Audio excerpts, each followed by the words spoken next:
जय श्री कृष्णा। राधे राधे। आप और आपके पूरे परिवार पर भगवान श्री कृष्ण की कृपा सदैव बनी रहे। आप सभी को कृष्ण जन्माष्टमी की हार्दिक शुभकामनाएं। आज हम इस वीडियो में सुनेंगे जन्माष्टमी की कथा। धार्मिक मान्यताओं के अनुसार भगवान कृष्ण का जन्म भाद्रपद माह के कृष्ण पक्ष की अष्टमी तिथि को रोहिणी नक्षत्र में हुआ था।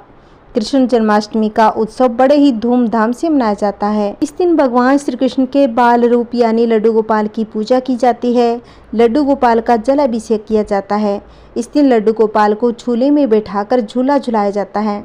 अपनी इच्छा अनुसार लड्डू गोपाल को भोग लगाएं। इस बात का ध्यान रखें कि भगवान को सिर्फ सात्विक चीजों का ही भोग लगाया जाता है। इस दिन भगवान श्री कृष्ण की विधि विधान से पूजा करने से सभी मनोकामनाएं पूर्ण होती है।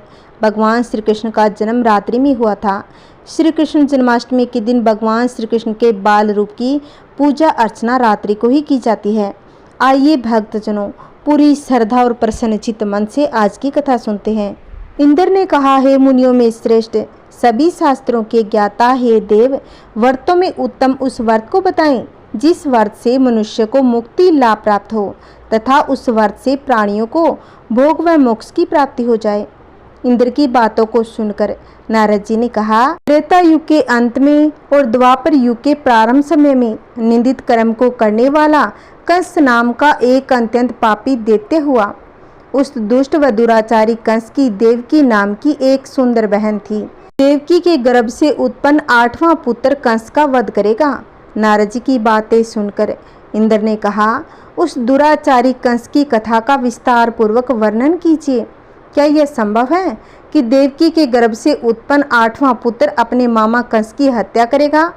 इंद्र की संदेह भरी बातों को सुनकर नारद जी ने कहा, हे अदिति पुत्र इंद्र, एक समय की बात है। उस दुष्ट कंस ने एक बार ज्योतिषी से पूछा, मेरी मृत्यु किस प्रकार और किसके द्वारा होगी? ज्योतिषी बोले, हे दानवों में श्रेष्ठ कंस, वसुदेव की पत्नी देवकी जो वाक्पटु है और वह आपकी बहन भी है, उसी के गर्भ से उत्पन्न उसका 8वां पुत्र, जो कि स्त्रियों को भी पराजित करके इस संसार में कृष्ण के नाम से विख्यात होगा, वही एक समय सूर्योदय काल में आपका वध करेगा। ज्योतिषी की बात को सुनकर कंस ने कहा, हे द्विज, अब आप यह बताइए कि देवकी का 8वां पुत्र किस मास में किस दिन मेरा वध करेगा? ज्योतिषी बात को सुनकर बोले, हे महाराज, माघ मास की शुक्ल पक्ष की तिथि को 16 कलाओं से पूर्ण श्री कृष्ण से आपका युद्ध होगा। उसी युद्ध में वे आपका वध करेंगे। इसीलिए हे महाराज, आप अपनी रक्षा यत्न पूर्वक करें। इतना बताने के बाद नारद जी ने इंद्र से कहा, ज्योतिषी द्वारा बताए गए समय पर ही कंस की मृत्यु कृष्ण के हाथ से निसंदेह होगी। तब इंद्र ने कहा, हे मुनि, उस दुराचारी कंस की कथा का वर्णन कीजिए और बताइए कि कृष्ण का जन्म कैसे होगा तथा कंस की मृत्यु कृष्ण द्वारा किस प्रकार होगी। इंद्र की बातों को सुनकर नारद जी ने पुनः कहना प्रारंभ किया। उस दुराचारी कंस ने अपने एक द्वारपाल से कहा, मेरी इस प्राणों से प्रिय बहन की पूर्ण सुरक्षा करना। द्वारपाल ने कहा, ऐसा ही होगा। कंस के जाने के बाद उसकी छोटी बहन दुखित होते हुए जल लेने के बहाने घड़ा लेकर तालाब पर गई। उस तालाब के किनारे एक वृक्ष के नीचे बैठकर देवकी रोने लगी। उसी समय एक सुंदर स्त्री जिनका नाम यशोदा था, उसने आकर देवकी से प्रिय वाणी से कहा, हे देवी, इस प्रकार तुम क्यों विलाप कर रही हो? अपने रोने का कारण मुझसे बताओ। तब दुखी देवकी ने यशोदा से कहा, हे बहन, नीच कर्मों में आसक्त दुराचारी मेरा ज्येष्ठ भ्राता कंस है। उस दुष्ट भ्राता ने मेरे कई पुत्रों का वध कर दिया। इस समय मेरे गर्भ में 8वां पुत्र है, वह इसका भी वध कर डालेगा, क्योंकि मेरे ज्येष्ठ भ्राता को यह डर है कि मेरा 8वें पुत्र से उसकी मृत्यु अवश्य ही होगी। देवकी की बातें सुनकर यशोदा ने कहा, हे बहन, विलाप मत करो, मैं भी गर्भवती हूँ। यदि मुझे कन्या हुई तो तुम अपने पुत्र के बदले उस कन्या को ले लेना। इस प्रकार तुम्हारा पुत्र कंस के हाथों से मारा नहीं जाएगा। उसके बाद कंस ने अपने द्वारपाल से पूछा, देवकी कहाँ है? इस समय वह दिखाई नहीं दे रही है। तब द्वारपाल ने कंस से नरम वाणी से कहा, हे महाराज, आपकी बहन जल लेने तालाब पर गई हुई है। यह सुनते ही कंस क्रोधित हो उठा। उसने द्वारपाल को उसी स्थान पर जाने को कहा जहां वह गई हुई थी। द्वारपाल की दृष्टि तालाब के पास देवकी पर पड़ी। तब उसने कहा कि आप किस कारण से यहाँ आई है। उसकी बातें सुनकर देवकी ने कहा कि मेरे घर में जल नहीं था, मैं जल लेने जलाशय पर आई हूँ। इसके बाद देवकी अपने घर की ओर चली गई। कंस ने पुनः द्वारपाल से कहा, इस घर में मेरी बहन की तुम पूर्णतः रक्षा करो। अब कंस को इतना भय लगने लगा कि घर के भीतर दरवाजों में विशाल ताले बंद करवा दिए और दरवाजे के बाहर दैत्यों और राक्षसों को पहरेदारी के लिए नियुक्त कर दिया गया। कंस हर प्रकार से अपने प्राणों को बचाने का प्रयत्न करने लगा। एक समय सिंह राशि के सूर्य में आकाश मंडल में जलाधारी मेघों ने अपना प्रभुत्व स्थापित किया। भादो मास की कृष्ण पक्ष की अष्टमी तिथि को घनघोर अर्धरात्रि थी। उस समय चंद्रमा भी वृष राशि में था। रोहिणी नक्षत्र बुधवार के दिन सौभाग्य योग से संयुक्त चंद्रमा के आधी रात में उदय होने पर आधी रात के उत्तर एक घड़ी जब हो जाए तो श्रुति स्मृति पुराण उक्त फल निसंदेह प्राप्त होता है। इस प्रकार बताते हुए नारद जी ने इंद्र से कहा, ऐसे विजय नामक शुभ मुहूर्त में श्री कृष्ण का जन्म हुआ और श्री कृष्ण के प्रभाव से ही उसी क्षण बंदी गृह के दरवाजे स्वयं खुल गए। द्वार पर पहरा देने वाले पहरेदार राक्षस सभी मूर्छित हो गए। देवकी ने उसी क्षण अपने पति वसुदेव से कहा, हे स्वामी, आप निंद्रा का त्याग करें और मेरे इस पुत्र को गोकुल में ले जाएं। वहां इस पुत्र को नंद गोप की धर्म पत्नी यशोदा को दे देना। उस समय यमुना जी पूर्ण रूप से बाढ़ग्रस्त थी, किंतु जब वसुदेव जी बालक कृष्ण को सूप में लेकर यमुना जी को पार करने के लिए उतरे, उसी क्षण बालक के चरणों का स्पर्श होते यमुना जी अपने पूर्ण शिथिल रूप में आ गई। किसी प्रकार वसुदेव जी गोकुल पहुँचे और नंद के घर में प्रवेश कर उन्होंने अपना पुत्र तत्काल उन्हें दे दिया। उसके बदले में उनकी कन्या ले ली। वे तत्काल वहां से वापस आकर कंस के बंदी गृह में पहुंच गए। प्रातःकाल जब सभी राक्षस पहरेदार निंद्रा से जागे तो कंस ने द्वारपाल से पूछा, अब देवकी के गर्भ से क्या हुआ? इस बात का पता लगाकर मुझे अभी बताओ।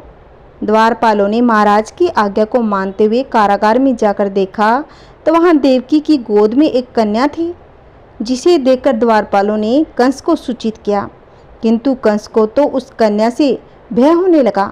अतः वह स्वयं कारागार में गया। उसने देवकी की गोद से कन्या को झपट लिया, उसे एक पत्थर की चट्टान पर पटक दिया, किंतु वह कन्या विष्णु की माया से आकाश की ओर चली गई और अंतरिक्ष में जाकर विद्युत के रूप में परिणित हो गई।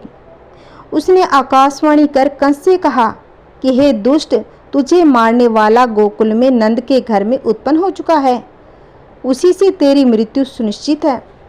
मेरा नाम तो वैष्णवी है, मैं संसार के कर्ता भगवान विष्णु की माया से उत्पन्न हुई हूँ। इतना कहकर वह स्वर्ग की ओर चली गई। उस आकाशवाणी को सुनकर कंस क्रोधित हो उठा। उसने नंद के घर में पूतना राक्षसी को कृष्ण का वध करने के लिए भेजा, किंतु जब वह राक्षसी कृष्ण को स्तनपान कराने लगी तो कृष्ण ने उसे स्तन से उसके प्राणों को खींच लिया और वह राक्षसी कृष्ण कृष्ण कहते हुए मृत्यु को प्राप्त हो गई। जब कंस को पूतना की मृत्यु का समाचार मिला तो उसने कृष्ण का वध करने के लिए बारी बारी केसी नामक दैत्य को अश्व के रूप में, उसके बाद अरिष्ट नामक दैत्य को बेल के रूप में भेजा, किंतु ये दोनों भी कृष्ण के हाथों मृत्यु को प्राप्त हुए। के बाद कंस ने कालाख्य नामक दैत्य को कौवे के रूप में भेजा, किंतु वह भी कृष्ण के हाथों मारा गया।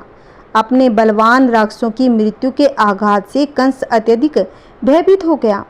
उसने द्वारपालों को आज्ञा दी कि नंद को तत्काल मेरे समक्ष उपस्थित करो। द्वारपाल नंद को लेकर जब उपस्थित हुए तब कंस ने नंद से कहा, यदि तुम्हें प्राणों को बचाना है तो पारिजात के पुष्प ले आओ, यदि तुम नहीं ला पाए तो तुम्हारा वध निश्चित है। कंस की बातों को सुनकर नंद ने ऐसा ही होगा कहा और अपने घर की ओर चले गए। घर आकर उन्होंने संपूर्ण वृत्तांत अपनी पत्नी यशोदा को सुनाया, जिसे श्री कृष्ण भी सुन रहे थे। एक दिन श्री कृष्ण अपने मित्रों के साथ यमुना नदी के किनारे गेंद खेल रहे थे। अचानक स्वयं ने ही गेंद को यमुना में फेंक दिया। यमुना में गेंद फेंकने का मुख्य उद्देश्य यही था कि वे किसी प्रकार पारिजात पुष्पों को ले आए। अतः वे कदम के वृक्ष पर चढ़कर यमुना में कूद पड़े। कृष्ण के यमुना में कूदने का समाचार श्रीधर नामक गोपाल ने यशोदा को सुनाया। यह सुनकर यशोदा भागती हुई यमुना नदी के किनारे आ पहुंची। उसने यमुना नदी से प्रार्थना करते हुए कहा, हे यमुना, यदि मैं बालक को देखूंगी तो भाद्रपद माह की रोहिणी युक्त अष्टमी का व्रत अवश्य करूंगी, क्योंकि दया दान सज्जन प्राणी, ब्राह्मण कुल में जन्म, रोहिणी युक्त अष्टमी, गंगा जल एकादशी, गया श्राद्ध और रोहिणी व्रत से सभी दुर्लभ हैं। हजारों अश्वमेघ यज्ञ, सहस्त्रों राजसूय यज्ञ, दान, तीर्थ और व्रत करने से जो फल प्राप्त होता है वह सब कृष्ण अष्टमी के व्रत को करने से प्राप्त हो जाता है। यह बात नारद ऋषि ने इंद्र से कही। इंद्र ने कहा, हे मुनियों में श्रेष्ठ नारद, यमुना नदी में कूदने के बाद उस बाल रूपी कृष्ण ने पाताल में जाकर क्या किया, यह संपूर्ण वृत्तांत भी बताएं।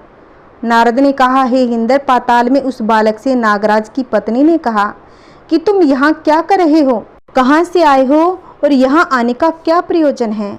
नाग पत्नी बोली, हे कृष्ण, क्या तूने द्रुत क्रीड़ा की है जिसमें अपना समस्त धन हार गया है?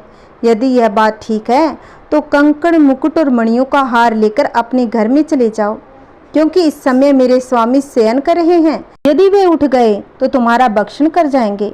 नाग पत्नी की बातें सुनकर श्री कृष्ण ने कहा, हे कांते, मैं किस प्रयोजन से यहाँ आया हूँ वह वृत्तांत मैं तुम्हें बताता हूँ। समझ लो, मैं कालिया नाग के मस्तक को कंस के साथ द्यूत में हार चुका हूँ और वही लेने यहाँ आया हूँ। बालक कृष्ण की इस बात को सुनकर नागपत्नी अत्यंत क्रोधित हो उठी। क्रोध में भरते हुए अपने सोए हुए पति को उठाते हुए उसने कहा, हे स्वामी, आपके घर यह शत्रु आया है, अतः आपका इसका हनन कीजिए। अपनी स्वामिनी की बातों को सुनकर कालिया नाग निंद्रावस्था से जाग पड़ा और बालक कृष्ण से युद्ध करने लगा। इस युद्ध में कृष्ण को मूर्छा आ गई और उसी मूर्छा को दूर करने के लिए उन्होंने गरुड़ का स्मरण किया। स्मरण होते ही गरुड़ वहां आ गए। श्री कृष्ण अब गरुड़ पर चढ़कर कालिया नाग से युद्ध करने लगे। उन्होंने कालिया नाग को युद्ध में पराजित कर दिया। अब कालिया नाग ने भली भांति जान लिया था कि मैं जिनसे युद्ध कर रहा हूँ वे भगवान विष्णु के अवतार श्री कृष्ण ही है। उन्होंने श्री कृष्ण के चरणों में दंडवत प्रणाम किया और पारिजात से उत्पन्न बहुत से पुष्पों को मुकुट में रखकर श्री कृष्ण को भेंट किया। जब कृष्ण चलते हुए तब कालिया नाग की पत्नी ने कहा, हे स्वामी, मैं कृष्ण को नहीं जान पाई। हे जनार्दन, मंत्र रहित, क्रिया रहित, भक्ति भाव रहित मेरी रक्षा कीजिए। हे प्रभु, मेरे स्वामी मुझे वापस दे दें। तब श्री कृष्ण ने कहा, हे सर्पिणी, दैत्यों में जो सबसे बलवान है उस कंस के सामने मैं तेरे पति को ले जाकर छोड़ दूंगा, अन्यथा तुम अपने घर को चली जाओ। अब श्री कृष्ण कालिया नाग के फन पर नृत्य करते हुए यमुना के ऊपर आ गए। कालिया की फुंकार से तीनों लोग कंपायमान हो गए। अब कृष्ण कंस की मथुरा नगरी को चले गए। वहां कमल पुष्पों को देखकर यमुना के मध्य जलाशय में वह कालिया सर्प भी चला गया। इधर कंस भी विस्मित हो गया तथा कृष्ण प्रसन्नचित होकर गोकुल लौट आए। उनके गोकुल आने पर उनकी माता यशोदा ने विभिन्न प्रकार के उत्सव किए। अब इंद्र ने नारद जी से पूछा, हे महामुने, संसार के प्राणी बालक श्री कृष्ण के आने पर अत्यधिक आनंदित हुए। आखिर श्री कृष्ण ने क्या क्या चरित्र किया वह सभी आप मुझे बताने की कृपा करें।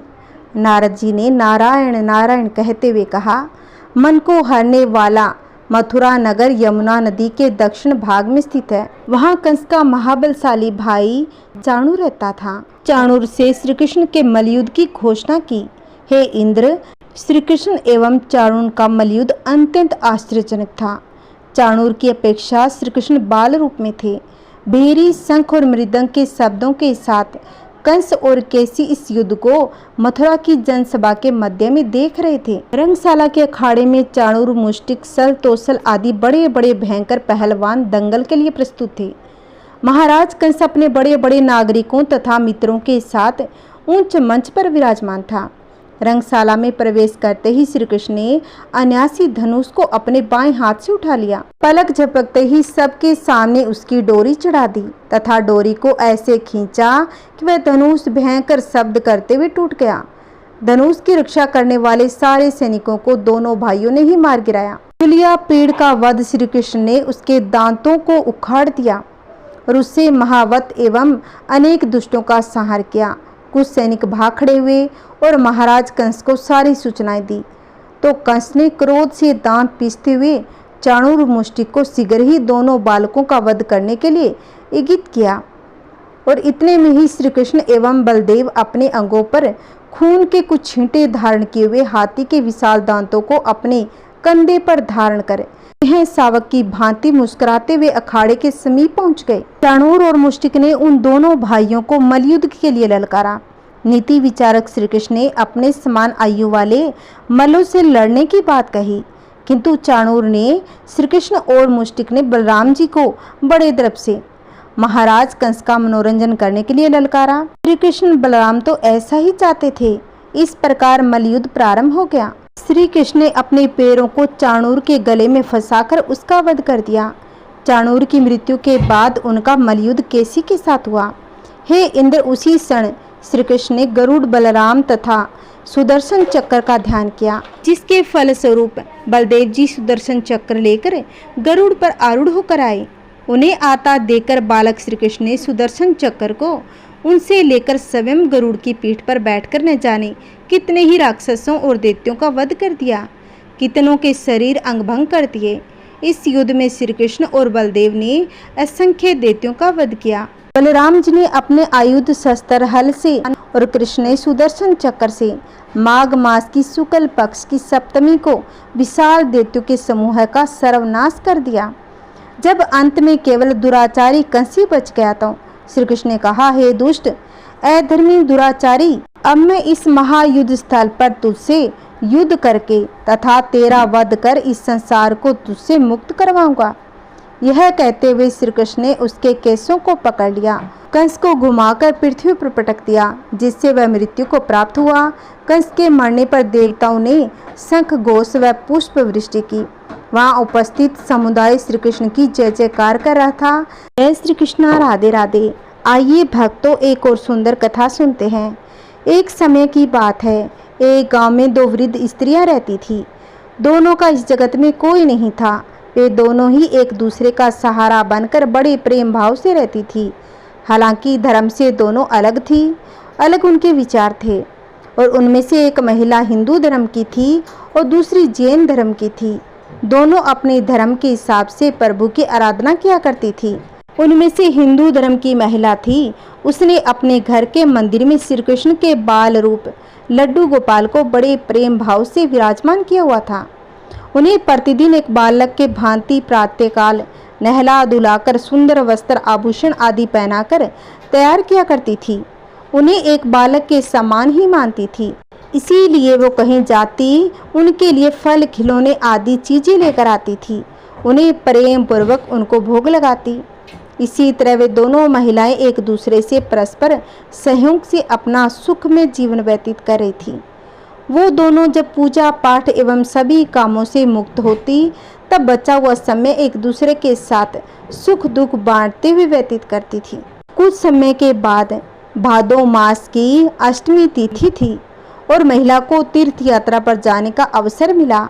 तब उसने अपनी अति प्रिय उस जैन धर्म की महिला से भी चलने के लिए कहा। चूंकि वृद्धावस्था अधिक होने के कारण वह चलने फिरने में थोड़ी असमर्थ थी, इसीलिए उसने जाने से मना कर दिया और कहा, मुझे चलने फिरने में परेशानी होगी, इसी कारण तुझे भी तीर्थ यात्रा में विघ्न रहेगा। तब वो हिंदू महिला उदास मन से तीर्थ यात्रा पर अकेले ही जाने के लिए तैयार हो गई और जाते वक्त उसने उस जैन महिला से कहा, सखी, मैं 1 महीने के लिए तीर्थ यात्रा पर जा रही हूँ। मेरे आराध्य श्री कृष्ण बाल स्वरूप लड्डू गोपाल का ध्यान रखना। उन्हें बिल्कुल एक बालक की तरह प्यार करना। प्रतिदिन स्नान आदि कराकर सुंदर वस्त्र आभूषण पहनाकर भोग लगाना।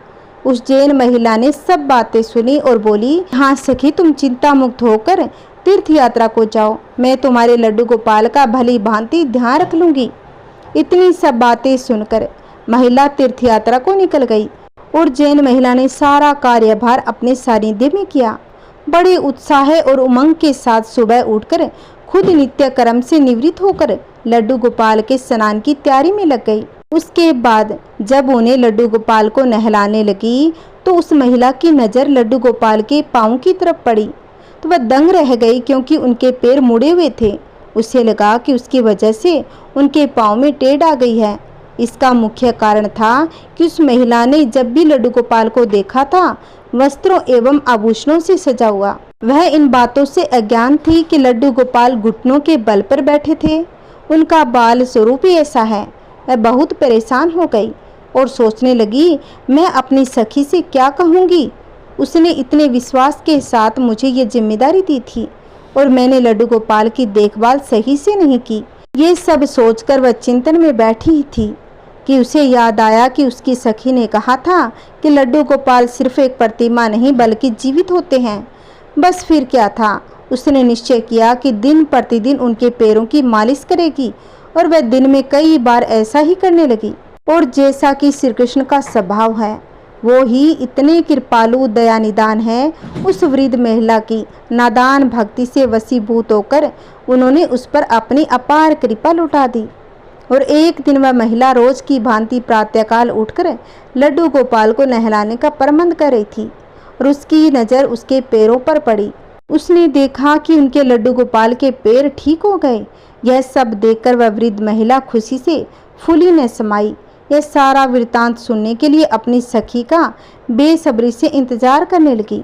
कुछ समय के बाद जब वह हिंदू धर्म की महिला तीर्थ यात्रा पूर्ण करके वापस आई तो सबसे पहले वो अपने लड्डू गोपाल के दर्शन को ललाहित थी।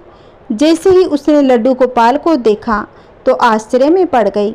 उसने देखा कि लड्डू गोपाल खड़े हुए थे। उसने सोचा कि शायद वे लड्डू गोपाल नहीं हैं।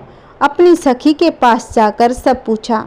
तब जैन धर्म की महिला ने सारा वृत्तांत कह सुनाया। उसकी बातें सुनकर हिंदू महिला समझ गई कि सारा खेल उस मुरलीधर श्री कृष्ण कन्हैया का है और दौड़ी दौड़ी लड्डू गोपाल के पास पहुंच गई। उनके चरणों में गिरकर बोली, हे मेरे कन्हैया, हे मुरलीधर, आपकी दया की कोई प्रकाश नहीं, आपकी कृपा का कोई सानी नहीं है।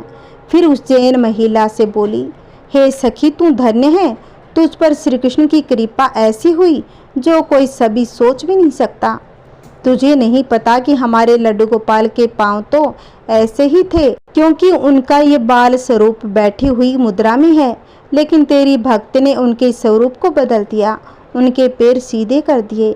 बोलो बांके बिहारी लाल की जय। जय श्री कृष्णा, राधे राधे। बोलो राधा रानी सरकार की जय।